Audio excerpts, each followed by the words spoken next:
My question for you guys, I guess just a week and a half out from the draft is, let's focus on something different. Usually we're like, hey, Cowboys need this position, that position. Are there position groups on this team where you're like, I'm good? Like, I feel comfortable going into the draft. Not that you wouldn't take like a ridiculous talent if it fell to you, but you're like, no, I'm set. Because I think I thought of two that I'm like, no, I'm good. Well, I mean, all right, I'll start on the defensive side of the ball. Defensive tackle, I need help still. If there's a stud there that can be better than Mozzie, why not say, hey, I'll have both of those guys on the field? Maybe Mozzie does turn out. But now you have two of them that are really, really good, and you can move on from one. Defensive end, I mean, I feel like I'm good with Micah on the edge, so that seems good as long as that contract gets done, right? Is that the key there? I'm sure it will. You're going to need help on the other side, but they're going to tell us Sam Williams is coming back. Nealon's around. Like there's lots of options on either side there. Linebacker. I would still take another line. Somebody just texted in linebacker. I would still take I want a healthier group. DeMarvin Overshown's a stud, but I still need him healthy. I guess probably cornerback because I know that I have Bland there, and I know that I have some other project, but also Diggs is at some point going to be back. Yeah. Now, what he is whenever he gets back, I'm not sure. But I'm hoping he's back to the form of himself. Safety is what safety is, Kevin. Safety is what safety is right now, so deal with that. I guess I'm feeling pretty decent at offensive line. Like, they have their offensive line that they're going to go with. Okay, interesting. But I'm not saying that I'm, like, full bore. Tight end. I only have three groups. I need Ferguson to be... I need him to be better this year for me to be like, okay, he's the dude. Fair. I only have three groups. So I really don't have any. I'm very apprehensive about this team. Okay. Oh, I get it. Tight end was one of the ones I listed because I am a believer in Jake Ferguson. You're right. Needs to bounce back for sure. But it looks like Luke Schoonmaker. You know what? He took some strides. Yeah. And then I look at it and Brevin Spann-Ford, I don't feel bad about him at all. We've had we've had hopes for John Steven Jr. For a while. Princeton Fant. Like tight end is there's a lot of depth there. And so tight end is a spot. There's not a Travis Kelce. For sure. There's not a Mark Andrews who's going to let you down in a big playoff game. And you know what? Can I pause that for just one second? Not that part. But I really thought that this was going to be the year that Ferguson was going to take a big step toward that class. Not to say that he would be in that class, but I thought he was going to take another step forward like he had. And instead, it definitely feels like he took a step backward. I will say the signing and re-addition of Dante Fowler does make me feel better. Okay. He's in... Why are you pointing out the sumo wrestlers on TV? I had to see it, so you had to see it too. God. I liked him when he was here before, and I do like him being here again. The run defense concerning, but he is a good pass rusher. So I guess I do feel a little bit better about the edge because, yes, Sam Williams, Marshawn Nealon, you have some names there that are going to grow, but I still would invest there. Tyrus Wheat gave you stuff that you didn't expect last year. That is true. So I'm feeling pretty good there. What was your other two positions? You said tight end and what? Other two positions. Now, one of them you might think is kind of a cop-out. But guard. No, your special teams. Oh. Specifically kicker, punter, and returner. Like, I'm just going to lump that into one. What about long snapper? And I feel pretty good. You know what? Look, this is not fair. And I'll point out I couldn't do it. But it feels like all the long snappers now they could do it. Hey, jeez. If you don't like that, you're not going to like my next opinion either. Quarterback. I think you're fine at quarterback, given the constraints that you have. Now, if somebody... I like your group. If somebody fires in as like, oh, like you wouldn't rather have Mahomes? Yes! Sure. Get it. But given the constraints that you have, you cannot move off of this Dak contract for at least another 2 years. Probably 3. But at least another 2 years. You can't move away from Dak. You made the trade for a project. Yes, in Joe Milton that I like. I'm excited about that. And then don't you feel like that should be your backup quarterback a lot of times is the project, the next thing? Yes. And then if you are really in a year where you're like, we stand a chance to win the Super Bowl, then maybe you have a good veteran backup. See, I'm with you on that. And this kind of tips my hand about pretty much what I think about the Cowboys, at least going into the draft, is I like Joe Milton a lot better than Cooper Rush because that's not how I view this Cowboys team. I view this Cowboys team as, like, if Cooper Rush came in, you're right.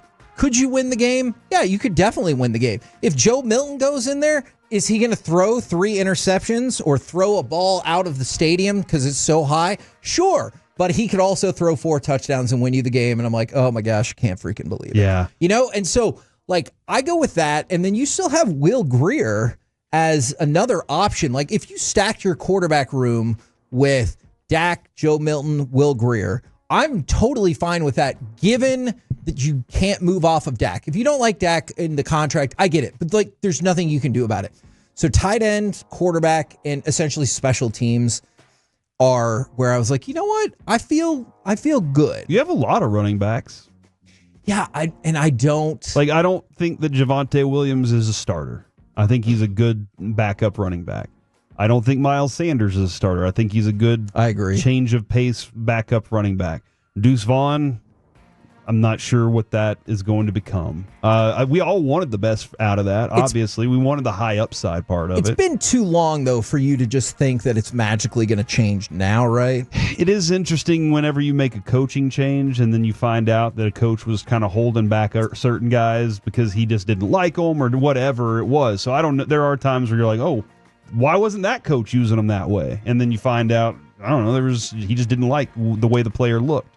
Or whatever. But you do have a lot of running backs, but I don't feel like you have a solid A starter there. I feel like you got a bunch of C+, B- guys that you're working with. And that's why I did not put running back on the list, because with a tight end group, with a quarterback group, it's not just you have this many people. I'm like, I can see that being what you roll out and feeling good about it. I still don't feel that way about running back. Looking at Jack Sanborn, I was happy that came through. Kenneth Murray trade's interesting, but Maris Liufau's gonna be, he's gonna probably be your starter this year. And that dude was running around making plays. There were also moments where you're like, oh, come on. But that whole group has to relearn. They have to learn a new defense this year. From the 561, Miles Sanders' mom thinks he's a starter. Okay, all right. That might have been from Mike. That's not his phone. From the 817, Dak was second in MVP voting. Did you guys know that? And how could we ever move off of that? All right, that's a fair point. I feel like all those are going to go in Bobby's next diss track about the Cowboys. Oh, I could see that. From the 817, if Dak were to go out for 5 games, I don't want Rush or any backup coming in and winning 3 out of 5, unless it's somebody who you could see as a future piece. I'm not saying this is going to happen whatsoever, so hear that loud and clear. But if Joe Milton came in and won you 3 or 4 out of 5 games because he was like a big part of you winning the game, 25 for 29, and he's throwing 2 touchdowns, you're like, what is happening here? He's not like a journeyman backup. He is somebody who got taken in later in the draft, and guess what? The history of the NFL is filled with some of the all-time greats going later in the draft at quarterback. Then at least you could be like, hey, maybe Joe Milton could be the next dude. And that would be encouraging. Whether when Cooper Rush did it, you're like, okay, well, I'm not going to like put the franchise in your name and we're going to go from there. Like, we're just not going to do that. I see a lot of people saying they're very concerned about the offensive line. And look, I agree. I completely understand your concern. If Tyler Smith was to go down for any reason, you got Robert Jones. I mean, like the names behind it, you're kind of, Awesome Richards is your backup for Tyler Guyton. Which they'll tell you good Matt things about Lesko him. is your Terrence Steele guy. And again, going across the front of the offensive line right now, I just don't completely trust that at the moment, because we saw Guyton. He has a lot of work to do to become a legitimate left tackle in this league. Tyler Smith's fine. Like I feel very confident in his play. Cooper Beebe, I'm really looking forward to seeing how he progresses. But there's a couple of different areas where you're like, we used to be an A across the entire line, except for maybe one spot, and now we're maybe C's.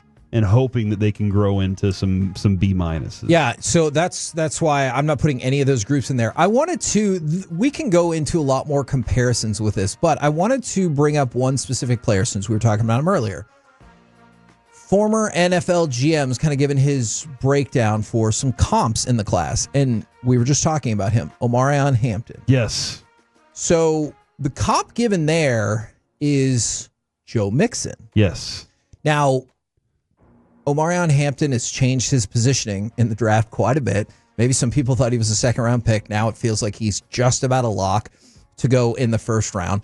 What do you think about that comparison? And then we'll go from there. This is interesting because Joe Mixon, do you agree with me that had it not been for his incident in Oklahoma, he would have been a first round, probably top 15 pick? I could see that. I thought he would be a first rounder for sure. I thought he was a first rounder. He ended up going in the second round at pick number 48. But if you've watched him since then, he has been a fantastic running back. He's been really good for the Bengals. He can do a variety of things. He can catch out of the backfield. He can run for tough yards. He can break away for big runs. He's that kind of running back. I mean, he's had 1, 2, 3, 4, 5. He's had 5 over 1,000-yard seasons. Touchdowns in 21, he had 13 of them. 13, wow. 7, 9, 11 since then. Like that's some big numbers for running backs, even in Cincinnati, where they have lots of other weapons to go to as well. But he's been a very durable running back over the last few years, and he's become tougher mentality. But what you're seeing there, if you're saying, hey, I'm looking for somebody that can do it all, that's what you're feeling with Omarion Hampton, who has also some shake to him that goes along with it. So I like that comparison. That's a name, or that's a person that I was like, I would have liked the Cowboys to go snag. Right. Whenever Joe Mixon was a free agent, but Houston got him. From the 940, I think Hampton is Josh Jacobs. Now, interesting. So you talked about Josh Jacobs and Joe Mixon, two running backs, so you'd be like, hey, good job. Yeah. Like, I feel good about that. And like those styles. I'm having to realize that the economy of this draft is changing as we get closer to it. Quarterbacks are, as they frequently do, becoming more expensive and moving up the board.